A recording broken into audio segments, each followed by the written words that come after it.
How would you compare last week's proceedings compared to yesterday?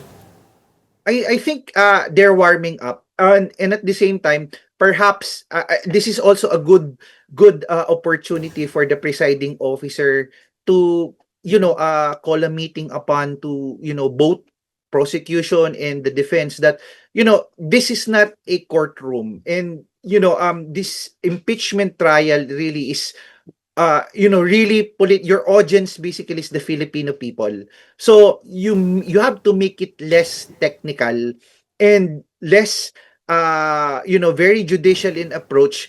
And I think both prosecution and the defense has basically or have the responsibility to make their approach more understandable on the part of the Filipino people.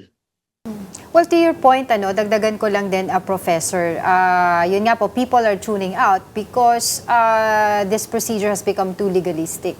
And as you pointed out, na ang pinaka-importante dito na audience is the Filipino people. So how would the defense as well as the prosecution, kumbaga connect, no, or related to the public, o kumbaga aside from the senator judges na sila po ang magde-decide doon sa kapalaran nitong case na ito, 'di ba? So papaano po makukumbinse ang mga Pilipino tungkol po dito sa impeachment trial without them tuning out? Sa tingin ko, yung paraan ng pagkumbinse, unang-una, unahin yung paggamit ng, of course, dagdag effort sa kanila, pero part yun ng responsibility nila, yung lengguwahe na mas maiintindihan ng ating mga kababayan.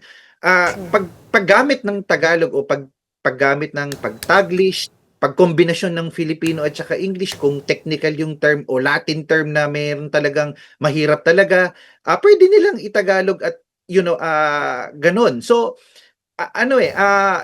yung interest ng taong bayan later on, kung makikita natin, bababa siya kapag ka naging technical masyado yung approach mo. Mahalaga na dapat gumamit din sila ng lengguwahe na mas maintindihan. Kaya kung mapapansin natin, no, maganda yung approach ng prosecution kasi tinatagalog, kinukombinasyon niya ng English at saka Tagalog yung lengguwahe. So, mas tingin ko may appreciation at mas naiintindihan.